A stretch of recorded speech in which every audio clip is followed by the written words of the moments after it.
तो बात करते हैं माइंड्स की। अब मैं जो बोलूँगा ध्यान से सुनना। ना इससे बाहर आया है ना आएगा।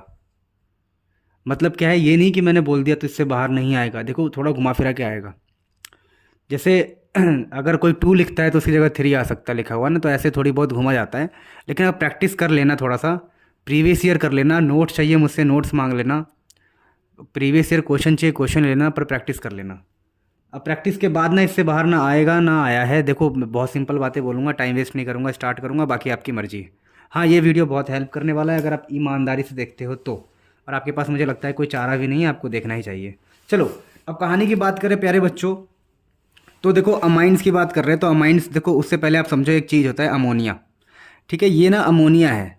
अब बात को समझना बड़े प्यार से। जो ये अमोनिया है ना, अमोनिया, इसके अंदर तीन एच है। आप एच को हटाते रहो। मैंने कहा एक एच को हटा दिया, सी एच थ्री लगा दिया, ये अमाइन है। मैंने कहा एक और एच हटा दे, ले मैंने दो लगा दिया, एक सी एच थ्री इधर लगा दिया, एक यहाँ लगा दिया, ये भी अमाइन है। मैंने कहा एक और एच हटा दे, अमोनिया के तीनों एच हटा दिया मैंने बाई चांस, तब भी ये अमाइन ही होगा। क्या होगा? अमाइन। यानी कुल मिला के मैं ये कह रहा हूँ कि अमोनिया का जो डेरिवेटिव होता है, अमोनिया का डेरिवेटिव, उसी को बोलते हैं हम अमाइन। डेरिवेटिव उसी को बोलते हैं हम अमाइन। अब आगे हम बात करते हैं और इसके बारे में। तो प्यारे बच्चों, क्लासिफिकेशन की अगर मैं बात करूं तो इसको कैसे क्लासीफाई किया जाता है, तो अभी हमने डिग्री के हिसाब से बात करेंगे। 1 डिग्री, 2 डिग्री, 3 डिग्री। मैं स्ट्रक्चर बना लेता हूं पहले, फिर आपको समझाता हूं। चलो अब काम की बात करते हैं कि क्लासिफिकेशन हम जनरली किसके तौर पे कर रहे हैं, डिग्री के हिसाब से। देखो इस नाइट्रोजन से एक कार्बन जुड़ा है 1 डिग्री या प्राइमरी, दो कार्बन जुड़ गया 2 डिग्री बोलेंगे या सेकेंडरी बोलेंगे, तीन कार्बन जुड़ गया तो 3 डिग्री या टर्शरी बोलेंगे। ये बहुत बेसिक सी बात है, मुझे लगता है ये आपको आता होगा। अब इसके थोड़े से हम आगे बात करते हैं काम की। अब ध्यान से समझना, ये कुछ स्पेशल तरीके से कुछ याद रखना है हमें नाम। जैसे ऐसे कंपाउंड आए तो ऐसे नाम रखना है। इथेन अमाइन तो इथेनामाइन हो गया। ये प्रोपेन है, तीन कार्बन को प्रोपेन, तो प्रोपेनामाइन हो गया। अब देखो इस ऐसे अगर झुंड वाले आ जाए तो नाम कैसे लिखते हैं। देखो आपको एक को पकड़ना है, लॉन्गेस्ट चैन। देखो लॉन्गेस्ट चैन ना एन को क्रॉस नहीं करेगा, एन के बाहर नहीं जा सकता, तो यही बन सकता है हमारा लॉन्गेस्ट चैन, है ना। और कुछ सब तो सेम ही है ना, अब सिमेट्रिक है हर जगह, सी एस थ्री है, सी एस थ्री है, तो हमने कहा चलो इसको लॉन्गेस्ट चेन मान लेते हैं। तो ये बन गया मिथेनामाइन। ठीक है ना, इधर लिख दिया मैंने मिथेनामाइन। ठीक है, अब मिथेनामाइन के दो बार मिथाइल है एन पर, तो हमने लिख दिया N N di methyl methanamine. देखो आईयूपीएससी नेम तो मैं कराने बैठा नहीं हूँ आपको, तो बस ऐसे बता रहा हूँ कुछ कुछ जो काम आ जाए फ्यूचर में, लेकिन इससे बाहर नहीं आता है। वैसे भी इसके ऊपर नाम नहीं आता। ये एनिलीन है, जिसको याद कर लो, बहुत इंपॉर्टेंट है, वेरी मच इंपॉर्टेंट एनिलीन। ठीक है, अब काम की बात करेंगे। जब हमने अमाइन का पोस्टमार्टम कर लिया, जान लिया दिखता कैसा है, होता कैसा है, 1 डिग्री, 2 डिग्री, 3 डिग्री, तो अब यही बात है भाई, इसको प्रिपेयर करना है। तो मैं तुम्हें प्रिपरेशन के लिए मेथड बताता हूँ, इसको रट लेना अच्छे से, खा जाना इसको। ठीक है, मैं लिखता हूँ पहले ताकि तुम्हारा टाइम बचे। देखो मोस्ट इंपॉर्टेंट मेथड होता है ये वाला, रिडक्शन वाला, बहुत काम आएगा। आप इसको याद रखोगे। देखो H2 डाला है, H लग गया, बात खत्म। ये क्या है, इसमें भी H डाला, H लग गया। यानी जब भी रिडक्शन करोगे, दोनों रिडक्शन है, दोनों क्या है, रिडक्शन।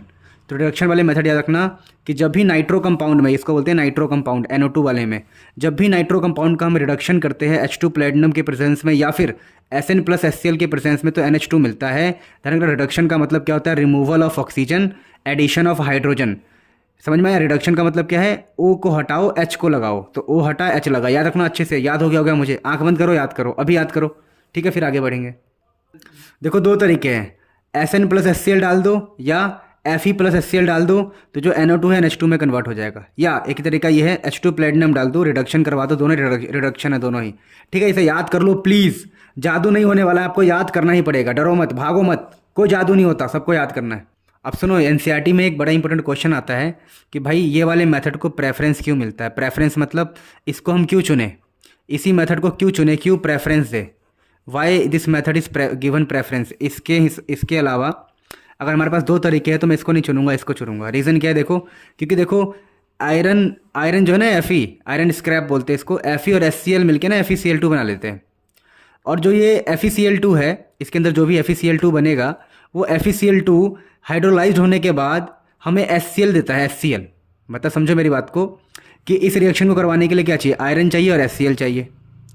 अब HCl हमें बाहर से डालना पड़ेगा, बार बार हमें बाहर से HCl डालना पड़ेगा ताकि ये रिएक्शन हो। लेकिन इसमें खास बात क्या है, जब आयरन के साथ इसको लेंगे ना, ये वाला मेथड, आयरन के साथ इसको लेंगे तो फ़ायदा क्या होगा कि ये दोनों मिलके HCl देंगे हमें बाद में। क्या देंगे कि जो FeCl2 बनेगा वो हाइड्रोलाइज हो जाएगा और हमें HCl देगा। मतलब HCl देगा तो क्या होगा, यही HCl अब आगे इस्तेमाल हो जाएगा रिएक्शन में, हमें बाहर से HCl डालने की नीड नहीं पड़ेगी। कुल मिला के अगर मैं कंक्लूजन दूँ तो स्मॉल अमाउंट ऑफ HCl में ही वर्क हो जाएगा हमारा। कहानी को समझना, मैंने कहा देखो जब मैं HCl डालूंगा तो रिएक्शन होगा। अब मैं कह रहा हूँ अगर मैं आयरन के साथ इसको इस्तेमाल करता हूँ तो ये खुद ही खुद HCl पैदा करेंगे, ये दोनों मिलके अपने आप HCl पैदा करेंगे। अगर ये HCl पैदा करेंगे तो मुझे बाहर से डालना नहीं पड़ेगा, कम अमाउंट डालूंगा और ये अपने आप ही पैदा होता रहेगा, रिएक्शन आगे बढ़ता रहेगा। तो बात समझ में आ गया? आंसर क्या था? क्योंकि हम चाहते हैं हमारा स्मॉल अमाउंट डाले और रिएक्शन हो जाए। जब Fe और HCl का रिएक्शन करवाएंगे तो ऑटोमेटिक उसके अंदर HCl बनेगा, जिससे हमें बाहर से डालना नहीं पड़ेगा। भाई ये टॉपिक बहुत इंपॉर्टेंट है, बहुत इंपॉर्टेंट, ध्यान दो। अगला हम पढ़ रहे हैं, टॉपिक का नाम है अ मोनोलिसिस ऑफ अल्काइल हैलाइड। मतलब क्या है, आप एक अल्काइल हैलाइड लोगे, उसमें अमोनिया डाल दोगे। अब देखो ध्यान रखना, जब भी H और Cl संपर्क में आते हैं ना तो इनके बीच में संबंध बनता है HCl। ठीक है, ऐसे ट्रिक बना लो मन के अंदर, H और Cl। तो देख एक H निकलेगा कि Cl निकलेगा, तो यहाँ पर बनेगा 2H बचेगा और CH3 लग जाएगा। 2H बचा, CH3 लग गया। दोबारा एक बार और डाल दिया हमने CH3, एक बार और अगर हम डाल दिया, वैसे हम थोड़ी डालते हैं, हम तो एक बार डाल के छोड़ देते हैं, वो अपने आप ही रिएक्शन होता रहता है।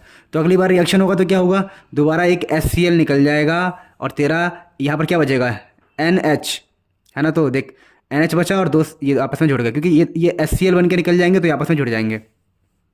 एक बार और डाल दे तो बेटा, अगर एक बार और डाल देगा तो क्या होगा, सोच सोच क्या होगा, सोच ये वाला H जो है वो गायब होगा इस बार Cl के साथ।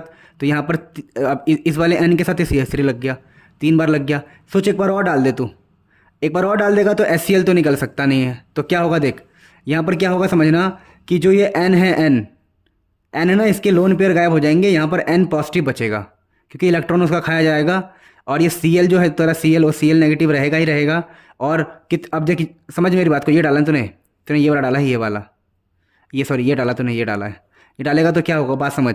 यहाँ पर कोई H तो है नहीं, तो Cl तो रहेगा ही रहेगा, आंसर में CH3 भी रहेगा, 3 पहले से 4 हो गए, ठीक है ना, और N पे पॉजिटिव आ जाएगा। क्या बात समझ में आ गया? फटाफट समझ में आ गया? नहीं आया तो दोबारा देखो, चल दोबारा बता देता हूँ। देख ये N CH3 है, यहाँ पर H तो है नहीं, तो Cl भी रहेगा इसके अंदर, 4 बार CH3 हो जाएंगे, 1 2 3 4 बार CH3 हो जाएंगे और N का N रहेगा। ठीक है, बस N पे पॉजिटिव आ जाएगा। इसको बोलते हैं क्वाटरनरी अमोनियम सॉल्ट। बहुत इंपॉर्टेंट है, ध्यान रखना मेरे बच्चों। भाई NCERT के ये क्वेश्चन कर लेना। देखो अमोनिया डालेंगे तो क्या होगा, ठीक है ना, दोबारा डालेंगे तो क्या होगा, फिर डालेंगे तो क्या होगा, फिर डालेंगे तो क्या होगा, प्लस माइनस वाले, ठीक है ना, अभी मैंने करवाया। तो प्लीज़ इन क्वेश्चन को कर लेना, फिर हम आगे बढ़ते हैं। बेटा ये ऐसा रिएक्शन है कि कोई तुमसे सपने में आके पूछेगा तब भी तुम्हें पता होना चाहिए, ठीक है ना। तुम कोई भी सपना देख रहे हो, कैसा भी है वो, लेकिन ये याद होना चाहिए। जैसे मैं सपने में आया, मैंने बोला बताओ रिडक्शन ऑफ नाइट्राइल्स करूँगा तो क्या आएगा, तो आप ध्यान रखना यही आएगा, बहुत इंपॉर्टेंट है ये। RC∧N, देखो हम कर रहे रिडक्शन मतलब एडिशन ऑफ हाइड्रोजन, तो हाइड्रोजन डालो भाई इसके अंदर, तो ये CH2 बन जाएगा, ये NH2 बन जाएगा। अरे हाइड्रोजन की सप्लाई करो ना, रिडक्शन का मतलब क्या होता है, हाइड्रोजन देना। तो ये बड़ा इंपॉर्टेंट है, ध्यान रखना। तुम्हें ये कम दिखाई देगा, ये ज़्यादा दिखाई देगा। ये दिखाई देते ही समझ जाओ C2H5OH, और ये दिखाई देते ही समझ जाओ भाई कि मेरे को इनमें H को फिल करना है। H को फिल कर दिया, आंसर आ गया। बहुत इंपॉर्टेंट है, रट लो बस किसी भी हाल में। अब दोस्तों अगला रिएक्शन भी बहुत इंपॉर्टेंट है, अमाइड्स, ठीक है ना। देखो जब भी C∬O हो और बगल में NH2 हो तो इनको बोलते हैं हम अमाइड। क्या बोलते हैं, अमाइड। अब देखो अमाइड में रिडक्शन करना है, तो देखो लिथियम एल्यूमिनियम H4 मतलब LiAlH4 डाल दो वाटर की प्रेजेंस में। तो ध्यान रखना लिखा है रिडक्शन। रिडक्शन का बेसिक मतलब क्या होता है, हाइड्रोजन की सप्लाई। तो इन दोनों इस ऑक्सीजन की जगह पर क्या जाएगा, 2 हाइड्रोजन, तो हो गया रिडक्शन। तो आंसर क्या बन गया, RCH2 NH2। और बिलीव मी बेटा, please believe me, this two important, very important, ठीक है ना। My English is very good, very much important. भाई सुनो, अब ये जो रिएक्शन है इसको कच्चा चबा जाओ। ये इतना इंपॉर्टेंट है तुम सोच भी नहीं सकते। मैं इसकी गारंटी लेता हूँ, गारंटी लिखित में गारंटी लेता हूँ मैं कि गैब्रियल थैलामाइड रिएक्शन आएगा ही आएगा। ये थैलामाइड होता है, इसका स्ट्रक्चर फोटो खींचो अपने मन में, अपनी आंखों में फोटो खींचो इसकी, फिर हम रिएक्शन करते हैं फटाफट। खींच के रखो, इसे याद करो। बेंजीन है, C∬O NH, बेंजीन C∬O ऊपर, C∬O नीचे, NH। फटाफट। चलो मेरे प्यारे बच्चों, अब देखो इसके लिए क्या ट्रिक बनाया है, सुनो। आपने थैलामाइड का फोटो खींच लिया था मन में। अब इसमें इस रिएक्शन में क्या नाम था, थैलामाइड, गैब्रियल थैलामाइड सिंथेसिस। तो इसमें क्या करना होता है, देखो आप डालोगे पहले KOH, क्या डालोगे, इसको रटना पड़ेगा भाई, मैं कुछ नहीं कर सकता। जादू देखो, जादू कर सकते हैं पर टाइम कम है, वरना मैं ट्रिक्स बताता, एक से एक ट्रिक्स, पर फिर 2 घंटे की वीडियो बन जाएगी, स्टोरी बनाना पड़ेगा। पर मैं स्टोरी बनाने रहा हूँ, सुनो। पहले पानी निकलेगा, क्या निकलेगा, पानी। देखो तो ये K और N जुड़ जाएंगे, K और N जुड़ गए। अब उसमें डाला हमने, देखो CH3Cl डाला, CH3Cl डाला, ठीक है, या फिर कुछ भी डाल सकते हो आप। यहाँ पर आप डाल सकते हो, जैसे मैंने CH3Cl लिया, आप ये डाल दो, CH3CH2Cl डाल दो, आप कोई फ़र्क नहीं पड़ता। तो देखो यहाँ से KCl निकलेगा तो N से CH3 जुड़ जाएगा, N से CH3 जुड़ गया। अभी मैंने ट्रिक बनाने के लिए देखो क्या किया, अगली बार इसमें डाला हमने एक्वस NaOH। क्या डाला हमने? Aqueous NaOH। तो यहाँ पर क्या होगा समझना, मैंने इस NaOH को यहाँ पर 2 बार लिख दिया खोल के, NaOH दिख रहा है, फिर नीचे भी लिख दिया मैंने NaOH। उससे फ़ायदा क्या होगा, देखो मैंने ट्रिक क्या बनाया, मैंने NCH3 और दोनों H को यहाँ से खींच लिया, जिससे मेरा आंसर बन गया CH3NH2। और बचा क्या, देखो यहाँ पर बचा ONA, यहाँ भी बचा ONA, तो मैंने यहाँ लगा दिया, देखो C डबल बॉन्ड के बाद ONA। तो यही हमारा आंसर है कि यहाँ से हमें मिला 1 डिग्री अमाइन। क्या मिला हमें यहाँ से? 1 डिग्री अमाइन। तो गैब्रियल थैलामाइड रिएक्शन से हम अमाइन की प्रिपरेशन करते हैं। ये बहुत इंपॉर्टेंट है, एग्जाम में आता ही आता है, प्लीज़ रट लो, अभी के अभी रटो, अभी लिख के देखो, फिर आगे बढ़ेंगे। देखो याद करने वाली बात सुनो, पहली बात, गैब्रियल थैलामाइड से 1 डिग्री अमाइन बनता है, और एरोमेटिक अमाइन नहीं बना सकते। एरोमेटिक मतलब ऐसा, जैसे मैंने बोला कि आप ये बना के दिखा दो भाई, मैंने कहा एनिलीन बना के दिखा दो, तो बेटा एनिलीन नहीं बना सकते। क्यों? ये एरोमेटिक है। रीज़न क्या है देखो, कि देखो अभी आपने क्या डाला था पीछे, ध्यान से समझना, आपने डाला था ये, जब आपने CH3Cl डाला तो आपको आंसर में क्या मिलता है? CH3NH2। जब CH3Cl डालेंगे तो CH3NH2 मिलेगा। वैसे ही अगर मैं जब ये डालूंगा, ये बेंजीन Cl डालूंगा, बेंजीन के साथ Cl, तब मुझे मिलेगा बेंजीन के साथ NH2। पर ध्यान रखना, जब ये डालूंगा ना तो ये बहुत लेस रिएक्टिव होता है, मुझे ये डालना पड़ेगा ये बनाने के लिए, तो ये बहुत लेस रिएक्टिव होता है। क्यों? क्योंकि यहाँ पर ना रेजोनेंस के कारण, here is partial double bond, it will be less reactive due to resonance, resonance के कारण ये बहुत लेस रिएक्टिव होता है। तो ये डाल ही नहीं सकते अगर हमें डालेंगे नहीं तो ऐसा कंपाउंड हमें मिलेगा नहीं। ध्यान रखना, तो aromatic amine like aniline can not be prepared by this method. ये क्वेश्चन आता है, बहुत इंपॉर्टेंट है, खा जाओ इसको। भाई साहब, इस रिएक्शन ने तहलका मचा रखा है, तहलका। हॉफमैन ब्रोमाइड डिग्रेडेशन रिएक्शन, ये इतना इंपॉर्टेंट है तुम सोच नहीं सकते, मैं इसमें लिख के गारंटी दे सकता हूँ। थैलामाइड रिएक्शन और ये रिएक्शन आएगा ही आएगा, तुम्हें बस रट्टा मारना, फोटो खींचो कि भाई अमाइन का होगा। पहली बात तो अमाइन में क्या है? डिग्रेडेशन, यानी कम होना, यानी ध्यान रखना ये वाला चीज़ गायब होता है।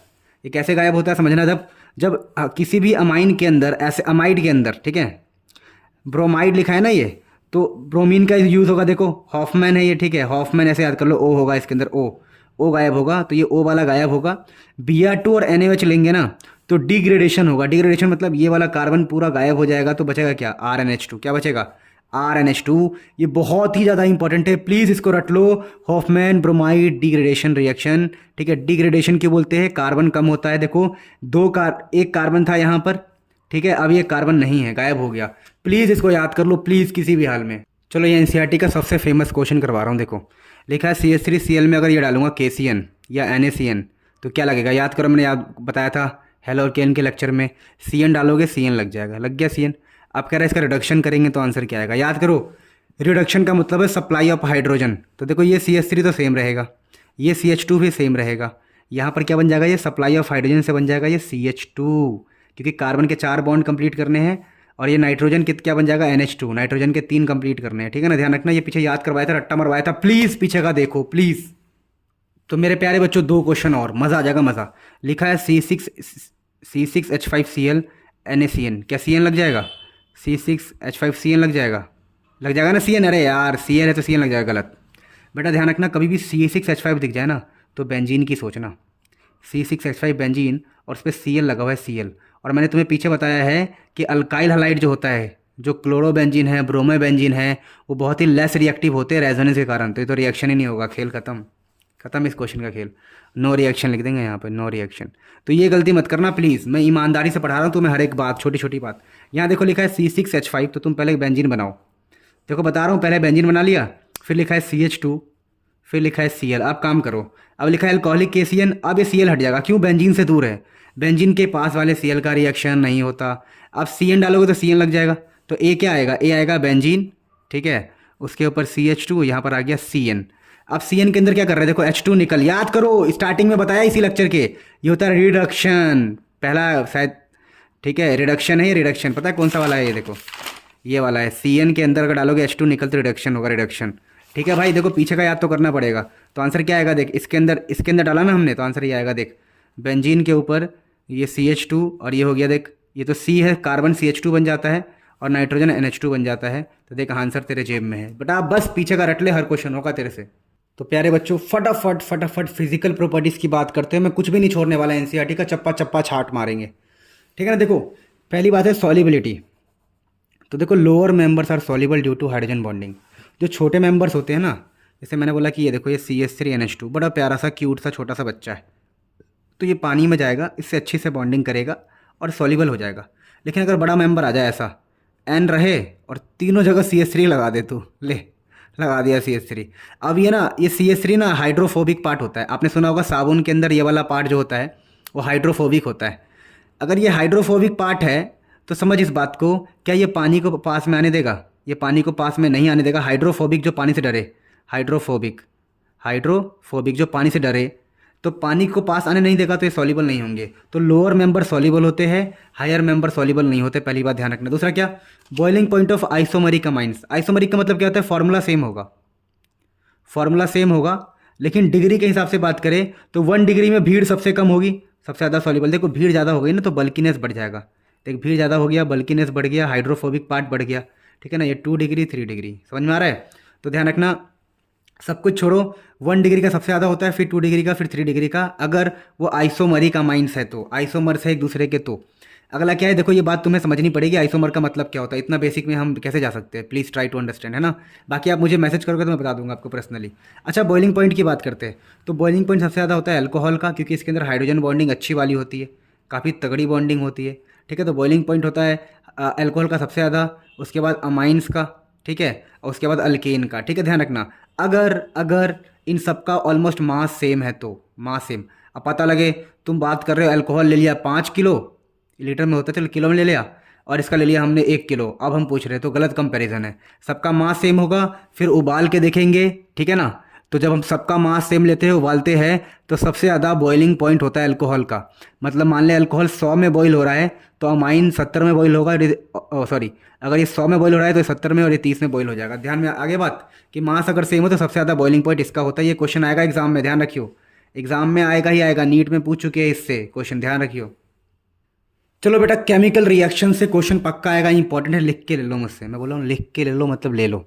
अब बात को समझना, देखो आता है पहला बेसिक कैरेक्टर ऑफ अमाइन। देखो अमाइन के पास ना लोन पेयर होता है, जिसके पास भी लोन पेयर होता है वो होता है लुईस बेस। इसको हम प्रूफ कर सकते हैं रिएक्शन करवा के। देखो हमारा पता है आपको, बेस जो होता है, बेस वो एसिड से रिएक्शन करता है। देखो यहाँ पर H से रिएक्शन करेगा, कैसे? देखो यहाँ पर जाके जुड़ जाएगा, यहाँ पर अगर जुड़ गया तो क्या बन जाएगा? NH3 + Cl-। तो ध्यान रखना, एसिड जो है, एसिड वो बेस से रिएक्शन करता है और यहाँ पर होता है, तो हम बोलते हैं कि अमाइन के पास होता है बेसिक कैरेक्टर। सब कुछ भूल जाओ, जिसके पास भी इलेक्ट्रॉन पेयर होता है, लोन पेयर होता है, वो बेस होता है। जैसे देखो एनिलीन, मैंने याद करवाया था स्टार्टिंग में, एनिलीन NH2 वाला देखो बेस है। बेस क्यों है? देखो वो HCl से रिएक्शन करके ऐसा कुछ कंपाउंड आपको दे रहा है। देखो जो H है, H वो इलेक्ट्रॉन पेयर पे जाके अटैक कर रहा है। देखो H तो पॉजिटिव होता है ना, तो पॉजिटिव में जाके इलेक्ट्रॉन पे अटैक कर दिया, तो ऐसा बन गया। देखो जब भी एक बेस रिएक्ट करे एसिड से, है ना, तो हमें सॉल्ट मिलता है। देखो सॉल्ट है ना, प्लस माइनस सॉल्ट मिल रहा है। आपने पढ़ा है कि acid plus base give salt, है ना। चलो वही वाली बात है, यानी कि बेसिक कैरेक्टर होता है अमाइन के पास, क्योंकि इसके पास होता है इलेक्ट्रॉन पेयर। अब क्वेश्चन आता है फाइंड करने के लिए बेसिक का ऑर्डर, स्ट्रेंथ, कौन कितना बेसिक है, कौन कितना बेसिक नहीं है। तो उसके लिए ट्रिक देखो, ट्रिक ये ट्रिक है, पर आगे मैं और अच्छा ट्रिक बताता हूँ। देखो पहला नंबर है 231। अब ध्यान रखना, दो सब में, दो दोनों में ही कॉमन है। ये किसके लिए होता है? ये होता है E फॉर इथाइल। किसके लिए है ये? इथाइल। अभी मैं क्वेश्चन कराऊंगा इथाइल के लिए। दो सब में ही कॉमन है, बस यहाँ चेंज करना है। और यहाँ पर होता है M फॉर मिथाइल। अभी ट्रिक समझाऊंगा बाद में, बस वेट करो। मिथाइल। अब लास्ट में तो दोनों क्या अमोनिया है, इसमें तो कोई दिक्कत नहीं, अमोनिया लास्ट में ही होगा, ठीक है। अब क्वेश्चन ये आता है कि कौन सा ज़्यादा बेसिक है, तो समझना ट्रिक क्या है। 231 इथाइल के केस में, 213 मिथाइल के केस में। अब याद कैसे रहेगा? देखो E जो है ABCD में पहले आता है, तो 1 होगा उसके पास, तो 3 यहाँ पर आ जाएगा। दो तो सब में बाहर ही है ना, देखो 2 है और E है, तो मैंने यहाँ E के बगल में 1 लिख दिया, पहले आता है। M बाद में आता है ABCD में, तो M तो यहाँ पर 3 लिख दिया, और 2 तो सब में आगे ही है, तो यहाँ पर क्या आएगा? यहाँ पर 3 आएगा। यहाँ बचा क्या? यहाँ 1 बचा। बात समझ में आ गया? तो E के बगल में 1 आएगा, M के बगल में 3 आएगा, और लास्ट में सबके अमोनिया होगा। ये ट्रिक है ऑर्डर बताने का। भी क्वेश्चन करवाता हूँ NCERT का। तो अगर हमसे कोई पूछे कौन बेसिक अच्छा है, कौन अच्छा बेस नहीं है, तो इस ट्रिक का याद रखेंगे एक्वस सॉल्यूशन के अंदर, और यहाँ से क्वेश्चन आएगा ही आएगा। मैं अभी क्वेश्चन कराता हूँ एक। मुझे लगता है शायद ऊपर का आया नहीं, मैं दोबारा एक बार बताता हूँ। देखो ट्रिक क्या है, 231 इथाइल के केस में बेसिक स्ट्रेंथ का ऑर्डर बताते वक्त, 213 मिथाइल के केस में याद कैसे रखना है। देखो ई के बगल में 1 आता है और एम के बगल में 3। क्यों? ई ABCD में पहले आता है, कम नंबर पे आता है तो कम नंबर इसके बगल में है। एम बाद में आता है तो 3 यहाँ पर लिख दिया, ठीक है। और 2 तो आगे ही है तो बीच में जो मिसिंग नंबर होगा वो लिख देंगे, ठीक है ना। जैसे अगर 1 यहाँ आ गया, 2 यहाँ आ गया तो 3 यहाँ आएगा, 3 यहाँ आ गया, 2 यहाँ आ गया तो 1 यहाँ आएगा। देखो आप प्लीज़ 1-2 बार देख लेना, मैंने ध्यान नहीं दिया कि ये वीडियो में आ रहा है कि नहीं आ रहा है, ठीक है। अब आगे बढ़ते हैं। अब इस क्वेश्चन को देखो प्यारे बच्चों, लिखा है कि सबसे अच्छा बेस कौन सा है जब बेसिक का ऑर्डर बताना है। तो देखो यहाँ पर देखा मैंने 2 कार्बन है, C2 का मतलब हो गया कि 2 कार्बन, 2 कार्बन का मतलब हो गया इथाइल, आपको पता होना चाहिए। तो इथाइल का ट्रिक क्या था याद करो, तो इथाइल का ट्रिक है 231 यानी 2 डिग्री वाला। तो 2 डिग्री वाला फाइंड करो। अच्छा ये है 2 ही डिग्री वाला, देखो ये C2 है ना, C2 समझते हो C2? अरे इथाइल है यार, ये 2 डिग्री हो गया। देखो इथाइल है, यहाँ पर 2 से मल्टीप्लाई है ना, ये 2 डिग्री हो गया। कैसा हो गया ये? 2 डिग्री। तो नंबर 1 पे ये आएगा, सबसे अच्छा बेस ये है। उसके बाद 3 डिग्री वाला, तो 3 डिग्री वाला ये रहा। देखो C2H5 कितनी बार है? 3 बार, तो ये हो जाएगा 3 डिग्री वाला, ठीक है। तो ये हमारा आंसर आएगा दूसरे नंबर पे। उसके बाद कौन सा होता है? पहला।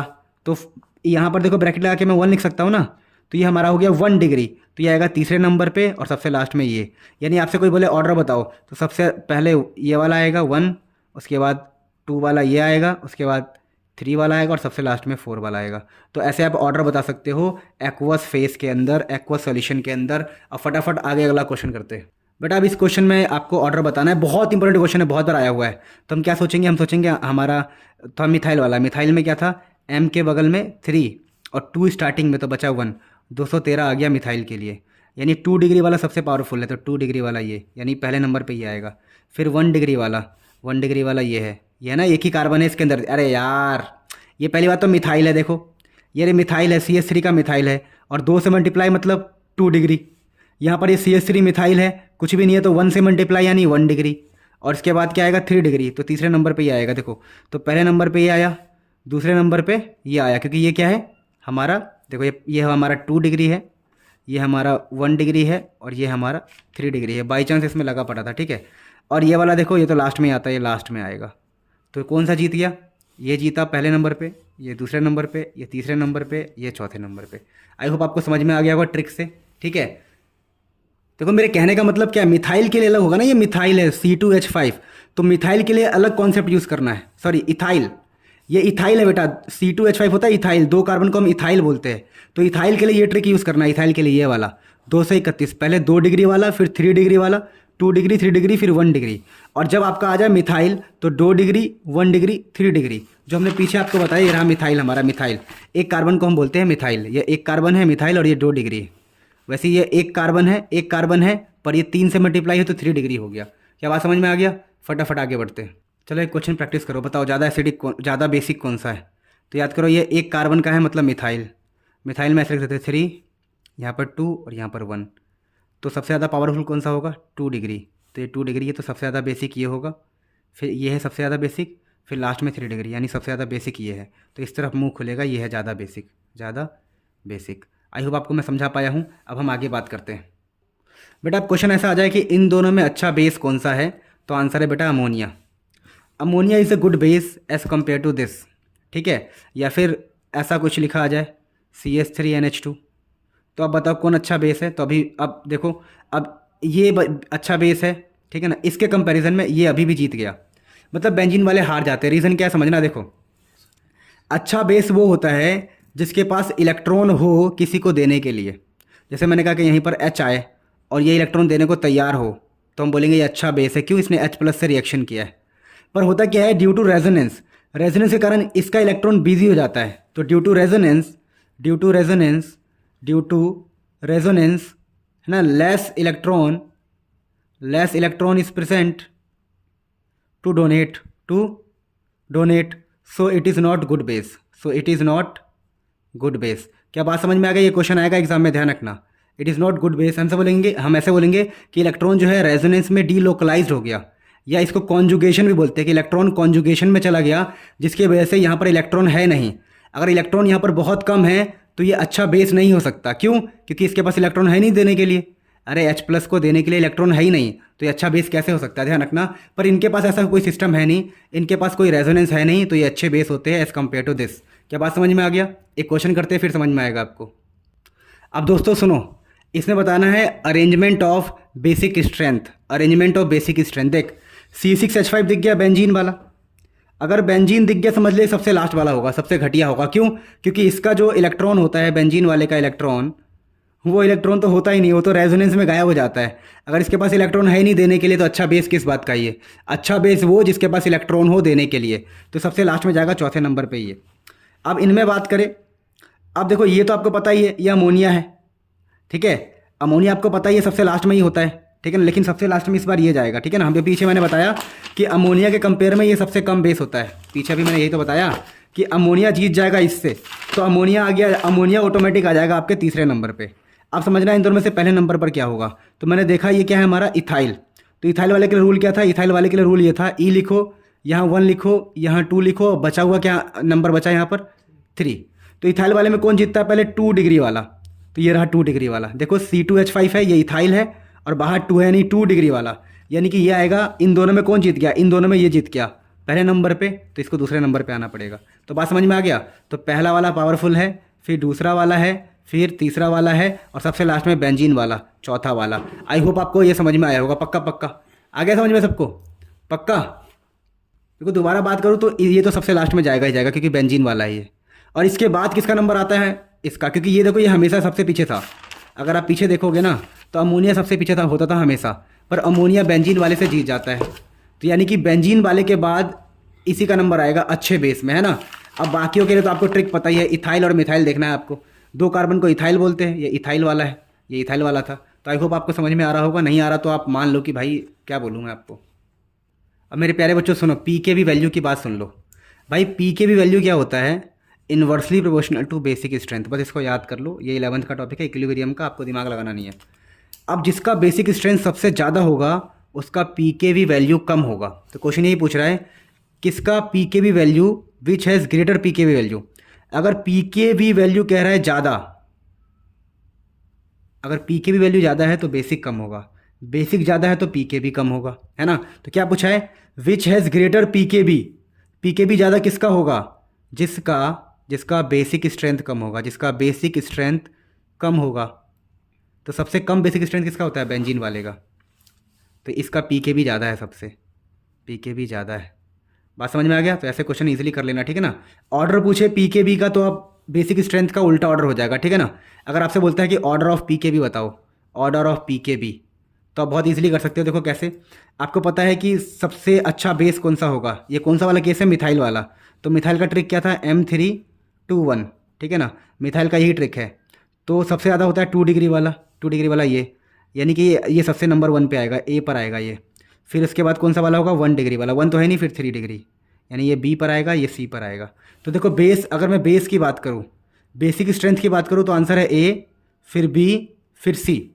लेकिन पी के बी की बात करूँ तो उल्टा होता है। देखो पी के बी, समझना, पी के बी बेसिक का उल्टा होता है। तो पी के बी का ऑर्डर क्या आएगा? ये तो बेस का ऑर्डर आ गया। पी के बी का ऑर्डर क्या होगा बताओ? पी के बी का ऑर्डर उल्टा आ जाएगा, सी सबसे ज़्यादा, फिर बी, फिर ए। आई होप आप समझ गए होंगे। अरे भाई क्या कर रहे हो तुम लोग यार। पी के बी वैल्यू जो है वो बेसिक के इन्वर्सली है। तू बेस का ऑर्डर निकाल, बेस में सबसे ज़्यादा कौन जीतेगा? 2 डिग्री जीत गया, फिर ये जीतेगा लास्ट में, सबसे लास्ट में ये होगा। तो बेस का ऑर्डर है ए बी सी, तो पी के बी का उल्टा हो जाएगा ना, सी बी ए। इतनी सी बात नहीं समझ में आ रही? तो मेरे प्यारे बच्चों सुनो, असाइलेशन बहुत ही इंपॉर्टेंट टॉपिक होता क्या है। देखो इसमें ये डालते हैं असाइल वाली बात, ठीक है ना। असाइल क्लोराइड, मैंने कीटोन वाले लेक्चर में बताया इसके बारे में, कोई बात नहीं। अब बस इतना सा याद कर लो, ये होता है असाइल क्लोराइड। इसमें डालते हैं हम किसी अमाइन को, C2H5NH, C2H5, ये अमाइन है ना, 2 डिग्री अमाइन है ये, 2 डिग्री अमाइन। अब 1 डिग्री भी ले सकते हो, कोई प्रॉब्लम नहीं। यहाँ से HCl निकाल देना और इस वाले N को इस कार्बन से जोड़ देना, ठीक है। देखो HCl निकल गया और इस वाले कार्बन से ये N जुड़ गया, इस वाले कार्बन से ये N जुड़ गया। इसको बोलते हैं असाइलेशन, ये बेस की प्रेजेंस में होता है। मैं उम्मीद करता हूँ तुम्हें ये आ गया होगा, ठीक है ना। तो इसको अब आगे देखो, एक क्वेश्चन लिखा है मैंने, तुम्हारी किस्मत पे मुझे भरोसा नहीं है, तो ये क्वेश्चन आ सकता है एग्जाम में। ये क्वेश्चन क्या है, ध्यान देना। कहता है कि C6H5NH, लेकिन डाला क्या, देखो ऐसा डाला CH3, C double bond O, फिर O, फिर C double bond O CH3। कुछ खतरनाक सी चीज़ डाली हमने, क्या डाली, ठीक है ना। कुछ इसका नाम मैं लिख देता हूँ। वैसे इसका नाम होता है इथानोइक इथानोइक एनहाइड्राइड एनहाइड्राइड। ठीक है, चलो ये लिख दिया हमने, बड़ी खतरनाक सी चीज़ लिख दी। तो इसको कैसे तोड़ना है समझना। इस देखो ये अमाइन है ना, तो तुम्हें इस H का इस्तेमाल करना ही पड़ता है। तो हमने कहा देखो अगर इस H का यहाँ इस्तेमाल कर लूँ तो कार्बोक्सिलिक एसिड बन जाएगा। देखो CH3COOH बन जाएगा, और जो बचा हुआ है वो N के साथ जुड़ जाएगा। तो बचा हुआ N के साथ जुड़ गया। प्लीज़ इसको रट्टा मार लो यार, मैं छोटे कम टाइम में इतना ही ट्रिक बता सकता हूँ। प्लीज़ इसको रट्टा मार लिया। देखो ये टूट गया, तो ये N और ये कार्बन आपस में जुड़ गए। देखो ये N और ये कार्बन, देखो समझ पा रहे हो, C6H5N, और जो बचा हुआ जो कार्बन था यहाँ जुड़ गया। इस प्रकार से ये भी हो गया हमारा। फिर आगे बात करते हैं भाई। अब सिंपल सी बात है, अगर ये एग्ज़ाम में नहीं आया ना, पढ़ाना छोड़ दूंगा मैं, गारंटी दे रहा हूँ, गारंटी। कार्बाइल अमाइन रिएक्शन, इसको बोलते हैं ऑल्सो कॉल्ड आइसोसाइनाइड टेस्ट। क्या बोलते हैं? Isocyanide test. ये होता क्या है? ये होता पहली बात तो 1 डिग्री अमाइन के लिए। क्या ये 1 डिग्री है? हाँ जी। इस नाइट्रोजन से एक कार्बन है, ये 1 डिग्री है।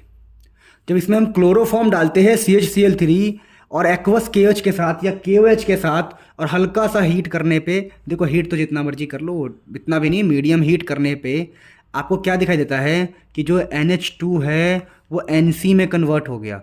लाइक ये इसको R बोलते हैं हम, R। जैसे R हमारा CH3 है ना, तो CH3NC बन जाएगा। बाकी तेल लगाए, बाकी से मतलब भी नहीं है।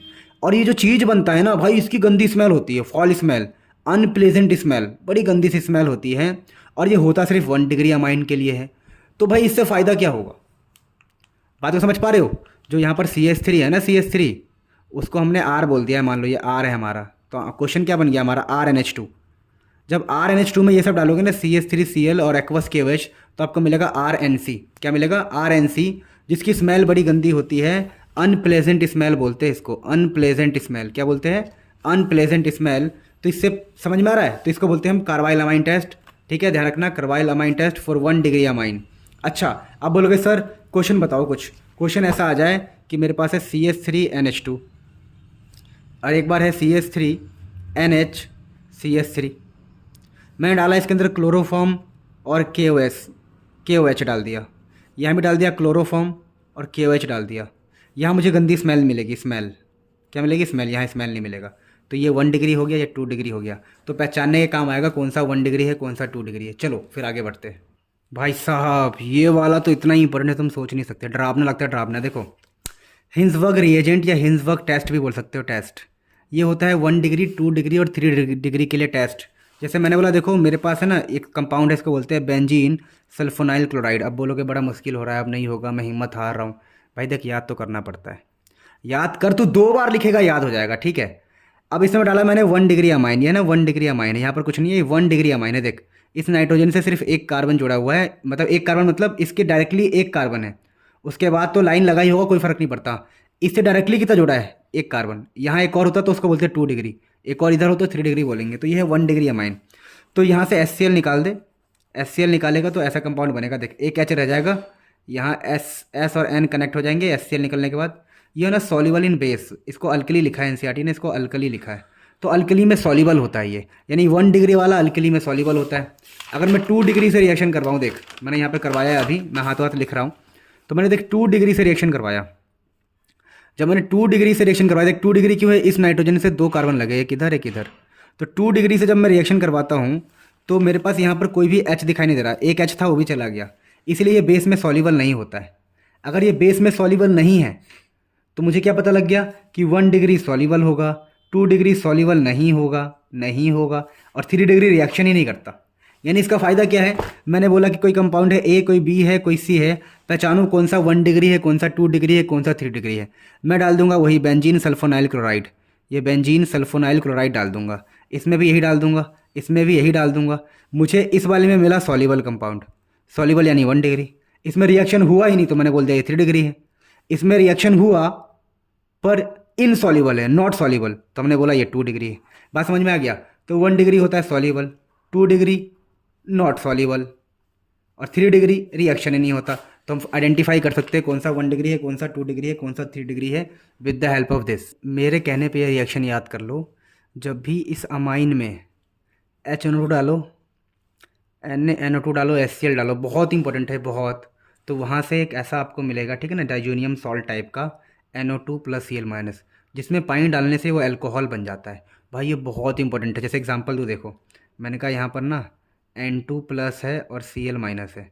अब मैं इसमें मैंने पानी डाला, क्या डाला, पानी। तो N2 प्लस Cl- में पानी डालोगे तो क्या बन जाएगा, वो अल्कोहल बन गया। देखो तो बड़ा इंपॉर्टेंट है, याद रखना प्लीज़, याद रखना प्लीज़। N2 प्लस में पानी डालेंगे तो अल्कोहल बनेगा प्लीज़। जैसे ये क्वेश्चन देखो, पिछले जैसा ये देखो, C6H5 यानी बेंजीन वाला है ये, ठीक है ना। उसमें NH2 डाला, NH2 है, तो अगर ये डालेंगे इसको, ठीक है ना, 0 से 5 डिग्री सेल्सियस पे, तो देखो क्या बन गया, क्या बन गया, एक डाइजोनियम सॉल्ट बन गया, diazonium salt N2 plus Cl-, इसको बोलते हैं benzene diazonium salt, benzene diazonium chloride, है ना।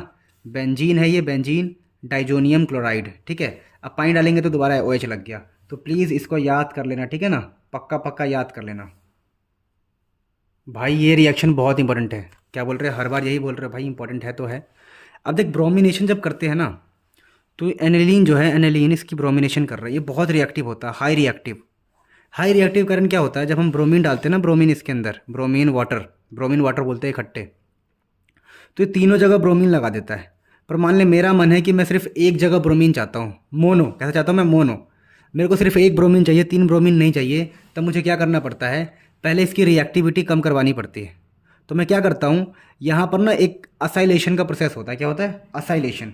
तो असाइलेशन कैसे करते हैं, हम इसके अंदर डाल देते हैं CH3, ठीक है, और CO, ये 2 बार है, इससे तेल लगाए, बस याद कर लेना, CH3CO। ये CH3CO क्या करता है, यहाँ का एक H हटाता है, यहाँ का एक H हटाएगा, और उस H की जगह पे लग जाएगा, लग गया, यहाँ पे लग गया। अब ये क्या करता है, यहाँ के जो इलेक्ट्रॉन्स ना, इलेक्ट्रॉन्स उसको अपनी तरफ खींच लेता है, जिससे ये जो बेंजीन रिंग है, ये बेंजीन रिंग वो लेस एक्टिव हो जाता है, लेस एक्टिव। अगर ये लेस एक्टिव हो गया, तो अब इसके अंदर अगर ब्रोमीन वाटर डालोगे ना, ब्रोमिनेशन करवाओगे, Br2 डालोगे, तो वो Br सिर्फ एक जगह जाके लगेगा, ठीक है ना। तो मेजर प्रोडक्ट है हमारा Br, यहाँ पे लगा। अब हमने क्या किया, हमें इसको हटाना है, इसको हटाना है, तो हम क्या करते हैं, यहाँ पर एसिडिफिकेशन कर देते हैं। ऐसा मान लो जब H डालोगे ना, H, तो ये C double bond CH3 H लेके यहाँ से निकल जाएगा और बचेगा NH, यहाँ पर NH2 बचेगा। तो हमारा हमारा हो गया मोनो। अगर मोनो चाहिए तो रिएक्टिविटी कम करनी पड़ेगी, ये बहुत रिएक्टिव है, इसकी रिएक्टिविटी कम करनी पड़ेगी, और रिएक्टिविटी कम करने के लिए असाइलेशन करना पड़ता है। तो ध्यान रखना, छोटा सा क्वेश्चन एग्जाम में आएगा ही आएगा। कहानी दोबारा रिपीट कर रहा हूँ, देखो जब हमने Br डाला, Br2H2 डाला, तो तीनों पे Br लगा। हम चाहते सिर्फ एक पर मिले, क्या मिले, तो एक पर मिलने के लिए पहले हमने इसकी हाई एक्टिविटी को हमने इसके कम किया। कैसे कम किया हमने, पहले इसका रिएक्शन कहीं और करा दिया, कहीं और कराने से इसका इलेक्ट्रॉन कहीं और बिजी हो गया, तो ये लेस एक्टिव हो गया। बेंजीन लेस एक्टिव हो गया, बेंजीन को इलेक्ट्रॉन नहीं मिल रहा, लेस एक्टिव हो गया। अब लेस एक्टिव हो गया, अब हमने ब्रोमिनेशन कराया, तो ये लेस एक्टिव था, तो सिर्फ इसने एक जगह लगाया, ठीक है ना। ये जो हमारा मेजर प्रोडक्ट है, उसके यहाँ पर हमें Br मिला। फिर हमने क्या किया, इसमें इसको हटाने के लिए H+ से रिएक्शन करवाया, ताकि ये निकल जाए और हमारा दोबारा वैसा ही मिल जाए। अब ये क्वेश्चन बहुत इंपॉर्टेंट है, बहुत ज़्यादा इंपॉर्टेंट, सारे इंपॉर्टेंट बोल रहा हूँ मैं, है क्योंकि देखो, अब कहते हैं कि देखो ये NH2 ना, NH2 ऐसा बंदा है जो रिएक्शन यहाँ करवाता है और यहाँ करवाता है। NH2 रिएक्शन सिर्फ ऑर्थो पर, इसको ऑर्थो बोलते हैं, इसको पैरा बोलते हैं। NH2 जो है ऑर्थो पैरा पर रिएक्शन करवाने वाला बंदा होता है। लेकिन जब हम इसमें नाइट्रेशन करते हैं, नाइट्रेशन मतलब HNO3 और H2SO4 डालते हैं, तो मैं देखो हमें मिलता है पहले पैरा पर, ठीक है, मैंने बोला पैरा पे मिला, हमें ऑर्थो पे मिला, ठीक है, ऑर्थो पे भी मिला NO2। नाइट्रेशन का मतलब होता है NO2 लगाना, क्या लगाना, NO2 लगाना। तो हमें पैरा पे मिला, ऑर्थो पे मिला, ये बात समझ में आती है। लेकिन साथ ही साथ मेटा पे मिल गया, यार ये कैसे हो सकता है। NH2 सिर्फ ऑर्थो पैरा वाला बंदा होता है, इसने मेटा पर भी रिएक्शन करवा दिया, इसको बोलते हैं ऑर्थो, इसको मेटा, इसको पैरा, ऑर्थो मेटा पैरा। तो इसने मेटा पे रिएक्शन कैसे करवाया, तो यही क्वेश्चन आता है। तो उसके पीछे रीज़न क्या होता है, रीज़न क्या होता है, देखो कि जब हम नाइट्रेशन करवा रहे होते हैं ना, तो जो NH2 होता है, NH2, उस NH2 पे ना यहाँ से H+ जाके अटैक कर देता है।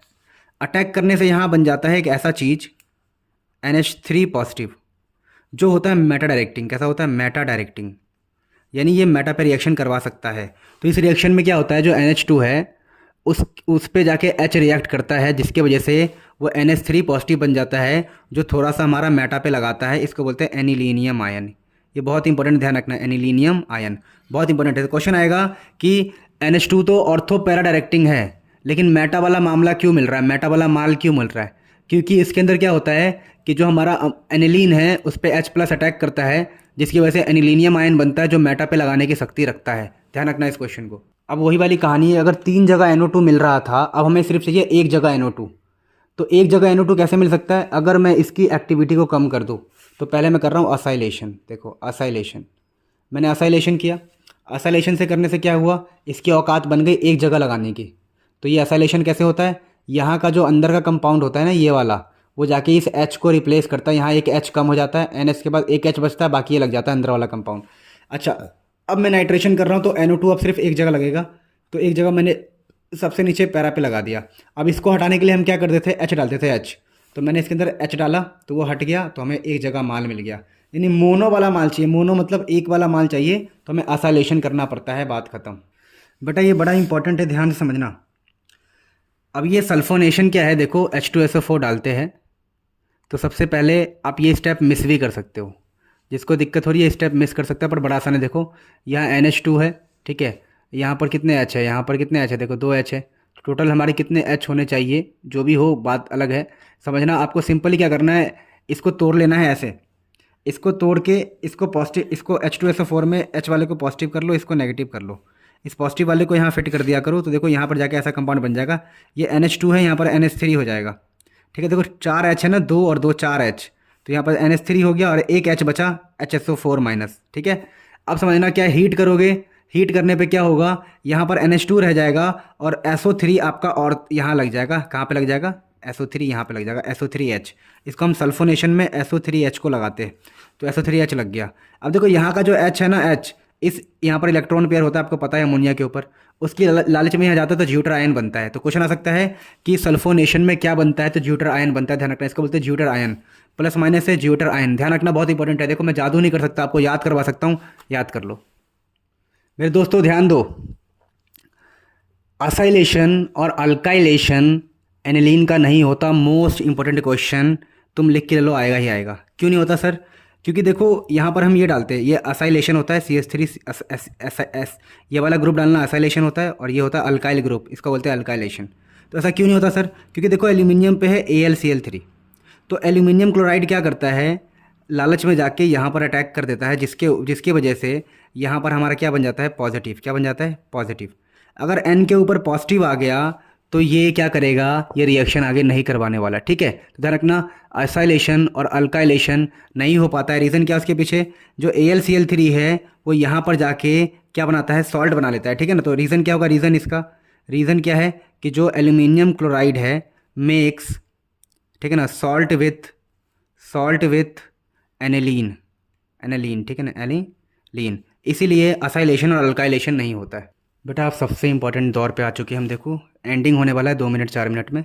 C6H5NH2 में जब आप NaNO2 डालोगे, HCl डालोगे 0 से 5 डिग्री सेल्सियस, तो पता है क्या मिलेगा आपको मिलेगा डाइजोनियम सॉल्ट। क्या मिलेगा, diazonium salt C6H5N2 plus Cl minus, जो ऐसा दिखता है ये रहा। बहुत इंपॉर्टेंट है डाइजोनियम सॉल्ट, इसको मैं प्यार से बोलता हूँ साउथ का हीरो। ये मैंने उस चैप्टर में भी करवाया है अल्काइल हैलाइड वाले में, ठीक है ना। साउथ का हीरो मैं इसको क्यों बोल रहा हूँ, इससे हम जादू करेंगे अभी, देखना, इससे बहुत सारी चीज़ें बनाएंगे। ठीक है, फटाफट आगे बढ़ते भाई, याद करना है इसको। C6H5NH2 में ये डालेंगे तो BDC बनेगा, बेंजीन डाइजोनियम क्लोराइड बनेगा। फॉर्मेशन आता है इसका एग्जाम में, ठीक है ना। और एक चीज़ बताना भूल गया मैं, इसको बोलते हैं डायाजोटाइजेशन। बड़ा इंपॉर्टेंट है बेटा, मैं बोल रहा हूँ, ध्यान रखना बेटा, ये बहुत इंपॉर्टेंट चार्ट है। इसके बाद बस एक रिएक्शन है, कपलिंग रिएक्शन, और हमारा चैप्टर खत्म। ठीक है, बहुत बढ़िया से करते हैं इसको फटाफट। ठीक है, देखो आप समझना इस छोटी सी बात को कि ये है हमारा BDC, मैंने कहा था इसको साउथ का हीरो। देखो अगर इसके अंदर डालोगे ना H3PO2 तो बेंजीन मिल जाएगा। अगर इसके अंदर इथेनॉल डालोगे तो बेंजीन मिल जाएगा। देखो इससे हम बहुत कुछ बना सकते हैं। अगर इसके अंदर तुम डालोगे Cu2Cl2HCl, Cu2Br2HCl, जो डालोगे वो लग जाएगा। देखो Cl डाला, Cl लग गया, Br डाला, Br लग गया। अगर इसके अंदर तुम डाल दोगे CuCN KCN, तो CN लग गया।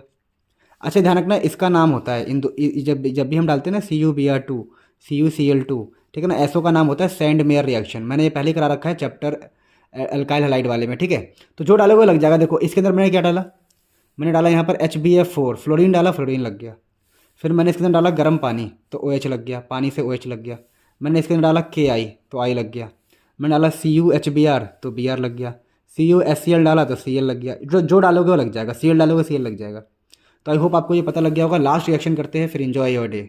एक क्वेश्चन एग्जाम में आता है कि डाइजोनियम जो BDC है उसकी स्पेशल बात क्या है। स्पेशल बात ये है ना, देखो आपको पता होना चाहिए कि आयोडोबेंजीन हम अब बना नहीं सकते किसी और मेथड से, तो बीडीसी की हेल्प से हम आयोडोबेंजीन बना पा रहे हैं, बीडीसी की हेल्प पे फ्लोरोबेंजीन बना पा रहे हैं बीडीसी की हेल्प से। तो एडवांटेज क्या है? एडवांटेज यही है कि आयोडोबेंजीन और फ्लोरोबेंजीन हम किसकी हेल्प से बना सकते हैं? बीडीसी की हेल्प से। तो एग्जाम में आएगा व्हाट इज़ द एडवांटेज, तो आप बोलना कि आयोडोबेंजीन और फ्लोरोबेंजीन सिर्फ और सिर्फ हम किससे बना पा रहे हैं? बीडीसी से बना पा रहे हैं अभी तक। ठीक है, अब देखो मेरे प्यारे बच्चों, एजोडाई टेस्ट बड़ा आसान है, बड़ा सिंपल आपके लिए बना दिया मैंने। देखो सुनो, इसको कपलिंग रिएक्शन भी बोलते हैं, क्योंकि यहाँ पर कपल दिखाया जाता है, कपल कपल दिख रहा है। देखो आसान है, डरना नहीं है। होता क्या है कि जब आप एक जैसे कंपाउंड लिया मैंने, देखो यहाँ पर फिनॉल है, फिनॉल, और मैंने लिया यहाँ पर बीडीसी। क्या लिया मैंने यहाँ पर? बीडीसी। तो बीडीसी होता है N2+Cl-, पीछे देखा फिनॉल, यहाँ पर OH और लास्ट में H निकला होता है। देखो हर जगह H निकला हुआ है, ये हर जगह H निकला होता है। तो मैंने यहाँ के H से ना रिएक्शन करवाया, ऐसे HCl निकाल दिया, तो यहाँ देखो N बना, तो N डबल बॉन्ड N। ठीक है, अब यहाँ पर क्या है? देखो ये benzene N double bond N, और यहाँ पर ये OH होगा इस तरफ। ठीक है, तो ये ना ऑरेंज कलर का डाई होता है, ऑरेंज डाई। वैसे अगर मैं यहाँ पर रिएक्शन कराऊँ अमाइन के साथ, अब हमारे काम की चीज़ है, हमारे इस चैप्टर की। देखो यहाँ पर ये है, ये याद रखना, ऑरेंज डाई फिनॉल के लिए होता है। यहाँ पर ये है, अब मैंने दोबारा यहाँ से देखो HCl निकाला। ठीक है, अमाइन है हमारा, अमाइन। देखो यहाँ पर ये है, HCl निकाला मैंने, HCl निकाला, तो यहाँ पर मुझे एक कपल दिखाई दिया। यहाँ पे N2 है, 2 N है, बाद में ये है और ये है, तो इसको बोलते हैं येलो डाई। तो ध्यान रखना कि डाई इस टेस्ट का इस्तेमाल कर सकते हैं हम पहचानने के लिए कि कौन सा हमारा एरोमेटिक है और कौन सा एरोमेटिक नहीं है। फॉर एग्जांपल मैंने कहा, देखो मैंने कहा ये जो कंपाउंड है CH2NH2, अगर मुझे, और एक कंपाउंड है मेरे पास ये NH2, और मुझे पता लगाना है कि इन दोनों में से कौन सा एनिलीन है, तो मैं बोलूँगा देखो इसमें डाल दो आप बीडीसी डाल दो, बीडीसी डाल दो, जब पीछे डाला था आपने बीडीसी, और यहाँ भी आप बीडीसी डाल दो N2+Cl-। जब मैं बीडीसी इसमें डालूंगा तो मुझे येलो डाई दिखाई देगा, येलो डाई। लेकिन यहाँ पर कुछ भी दिखाई देने वाला नहीं है, क्योंकि ये एरोमेटिक नहीं है, क्योंकि ये एरोमेटिक नहीं है। क्या बात समझ में आ गया? तो इससे हमें पता लग जाएगा कौन सा एनिलीन है और कौन सा एनिलीन नहीं है, कौन सा एरोमेटिक अमाइन है और कौन सा अमाइन नहीं है। ये एरोमेटिक अमाइन नहीं है, समझ पा रहे हो? तो इस प्रकार से एजोडाई का टेस्ट का इस्तेमाल हम करेंगे। इस प्रकार से हमने चैप्टर को ख़त्म कर लिया। अगर अच्छा लगा हो तो अच्छी बात है, नहीं लगा हो तब अच्छा लगना चाहिए, दोबारा देखो। ठीक है, मिलते हैं नेक्स्ट वीडियो में।